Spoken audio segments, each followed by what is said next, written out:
قرآن کتنی چیزوں کو لباس کہتا ہے؟ بارش سے پہلے ہوا کیوں چلتی ہے؟ قرآن نے پانی کی سب سے بڑی خصوصیت کیا بیان کی ہے؟ آئیں جانتے ہیں آج کے ایپیسوڈ میں۔ اعوذ باللہ من الشیطان الرجیم، بسم اللہ الرحمن الرحیم۔ ناظرین السلام علیکم۔ تفسیر نور کے اس پروگرام میں آپ کو خوش آمدید کہتے ہیں۔ ناظرین ہم سورہ فرقان کی تفسیر کو سن رہے تھے اور اب تک ہم نے 44 آیتوں کے مکمل تفسیر کو سن لیا ہے۔ آج ہم 5 آیتوں کی تفسیر لے کر کے اور آپ کے سامنے حاضر ہوئے ہیں۔ ناظرین آیت نمبر 45 اور 46 کی تفسیر کو جاننے کے لیے آئیں اس کی تلاوت اور ترجمے کو سنتے ہیں۔ كتاب أنزلناه إليك مبارك ليدبروا آياته وليتذكر أولو الألباب بسم الله الرحمن الرحيم ألم تر إلى ربك كيف مد الظل ولو شاء لجعله ساكنا ثم جعلنا الشمس عليه دليلا ثم قبضناه إلينا قبضا يسيرا۔ کیا تم نے اپنے پروردگار کی قدرت کی طرف نہیں دیکھا کہ اس نے سائے کو کیوں کر پھیلایا ہے، اور اگر وہ چاہتا تو اسے ایک جگہ ٹھہرا ہوا بنا دیتا۔ پھر ہم نے سورج کو اس پر دلیل راہ بنایا، پھر ہم اس سائے کو تھوڑا تھوڑا کر کے اپنی طرف سمیٹتے جاتے ہیں۔ ناظرین یہ تو تھے ان 2 آیتوں کی تلاوت اور ترجمہ۔ آپ دیکھتے ہیں کہ اس کے اندر نکتہ کون سا پایا جاتا ہے۔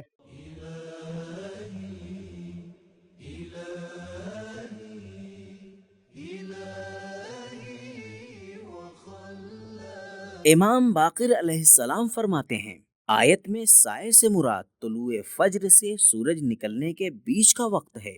اگرچہ کچھ لوگوں نے سائے سے رات کا سایہ یا ظہر کے بعد کا سایہ مراد لیا ہے، لیکن بعد کے جملے یعنی ثم جعلنا الشمس علیہ دلیلا کے مد نظر امام علیہ السلام کا قول صحیح ہے۔ ناظرین اس نکتے کے بعد دیکھتے ہیں کہ پروردگار عالم نے ان 2 آیتوں میں پیغامات کون کون سے رکھے ہیں۔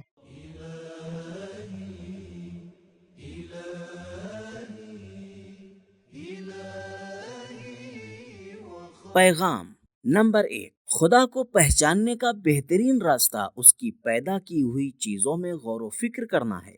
نمبر 2، زمین کا سورج کے ارد گرد چکر لگانا یوں ہی نہیں ہے بلکہ اس میں حکمت اور تدبیر ہے۔ نمبر 3، انسان نعمتوں میں غرق تو ہے لیکن انہیں عبرت کی نظر سے نہیں دیکھتا۔ نمبر 4، سائے کی مدت کا زیادہ ہونا تربیت، ترقی اور کمال کے لیے ہے۔ اگر نور یا سایہ ڈائریکٹ اور ہمیشہ کے لیے ہو تو یا تو سب کے سب جل جائیں گے یا پھر جم جائیں گے۔ نمبر 5، خدا نیچر میں زیادہ تبدیلی اور بدلاؤ تو کر سکتا ہے لیکن وہ اپنی سنت کو نہیں توڑتا۔ نمبر 6، کائنات کی حرکت اور اس کی پائیداری خدا کے ہی ہاتھ میں ہے، وَلَوْ شَاءَ لَجَعَلَهُ سَاكِنًا۔ نمبر 7، سائے کی پہچان سورج یا نور کے ذریعے ممکن ہے کیونکہ ہر چیز اپنی ضد کے ذریعے پہچانی جاتی ہے۔ نمبر 8، کائنات کی حرکت اور نیچر کی ایکٹیویٹی خدا کے ہاتھ میں ہے۔ نمبر 9، جس طرح سے دنیا کی خلقت آہستہ آہستہ تدریجاً اور 6 مرحلے میں انجام پائی، اس کی تبدیلی بھی آہستہ آہستہ ہی ہوگی۔ نمبر 10، کچھ بھی لینا خدا کے لیے سخت نہیں ہے۔ ناظرین یہاں پر ہماری 46 آیتوں کی تفسیر مکمل ہو جاتی ہے۔ اب ہم آیت نمبر 47 کی تفسیر کو جاننے کے لیے آئیں اس کی تلاوت اور ترجمے کو سنتے ہیں۔ وَهُوَ الَّذِي جَعَلَ لَكُمُ اللَّيْلَ لِبَاسًا وَالنَّوْمَ سُبَاتًا وَجَعَلَ النَّهَارَ نُشُورًا۔ اور وہ وہی ہے جس نے تمہارے لیے رات کو پردہ پوش اور نیند کو باعث راحت اور دن کو اٹھ کھڑے ہونے کا وقت بنایا۔ ناظرین یہ تو تھی آیت نمبر 47 کی تلاوت اور ترجمہ۔ آپ دیکھتے ہیں کہ اس کے اندر نکات کون کون سے پائے جاتے ہیں۔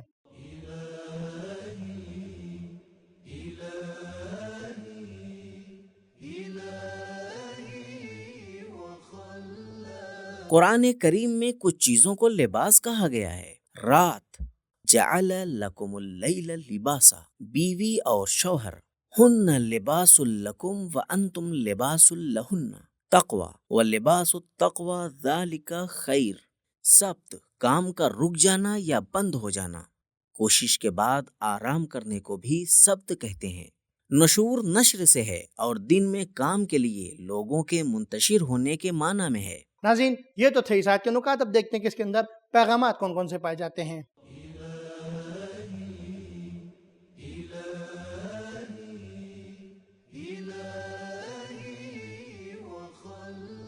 ایک، دن اور رات کی گردش بے مقصد نہیں ہے، اس میں حکیمانہ مقصد اور پلاننگ چھپے ہوئے ہیں۔ نمبر 2، رات انسانوں کے لیے اللہ کی نعمت ہے۔ نمبر 3، اپنی نیند اور بیداری کو نیچر کے اعتبار سے منظم کریں۔ اللیل لباسا والنوم سباتا، تاریکی اور خاموشی سکون اور اطمینان کے لیے فائدہ مند ہے۔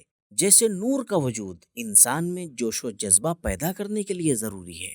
نمبر 4، رات جسم اور صحت کی محافظ ہے جس طرح لباس بدن کا محافظ ہے۔ اللیل لباسا۔ نمبر 5، دن اور رات کی گردش، دن میں کوشش اور رات میں سکون اللہ کی ربوبیت کی نشانی ہے۔ تو ناظرین، یہ تو تھی آیت نمبر 47 کی تفسیر۔ اب آیت نمبر 48 اور 49 کی تفسیر کو جاننے کے لیے آئیں اس کی تلاوت اور ترجمے کو سنتے ہیں۔ وهو الذي أرسل الرياح بشرا بين يدي رحمته وأنزلنا من السماء ماء طهورا لنحيي به بلدة ميتا ونسقيه مما خلقنا أنعاما وأناسيا كثيرا۔ اور وہ وہی ہے جو ہواؤں کو اپنی رحمت بارش سے پہلے خوشخبری بنا کر بھیجتا ہے، اور ہم آسمان سے پاک اور پاک کرنے والا پانی برساتے ہیں تاکہ اس کے ذریعے کسی مردہ شہر غیر آباد کو زندہ کریں اور اپنی مخلوق میں سے بہت سے جانوروں اور انسانوں کو پلائیں۔ ناظرین، دیکھتے ہیں کہ پروردگار عالم نے ان 2 آیتوں میں بندگان کے لیے کون کون سے نکات رکھے ہیں۔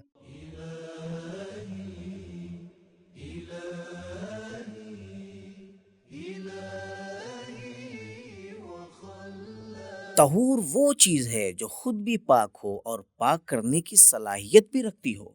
بلد سرزمین کے معنی میں ہے، چاہے شہر ہو، دیہات ہو یا پھر کھیت۔ سورہ اعراف کی 58ویں آیت، والبلد الطیب یخرج نباتہ بإذن ربہ کے مطابق اچھی زمین خدا کے اذن سے اپنے سبزے باہر نکالتی ہے، اور واضح سی بات ہے کہ سبزے نکالنا شہر سے مخصوص نہیں ہے۔ لفظ اناسیہ اور انسیہ انسان سے مترادف ہے۔ ہواؤں کے بہت سے فائدے ہیں، جیسے فضا کو خوشگوار بناتی ہے، بادلوں کو ادھر سے ادھر لے جاتی ہیں، گرمی کم کرتی ہیں اور سبزوں کو تراوٹ اور تازگی دیتی ہیں۔ ناظرین، یہ تو تھے ان 2 آیتوں کے نکات، اب دیکھتے ہیں کہ اس کے اندر پیغامات کون کون سے پائے جاتے ہیں۔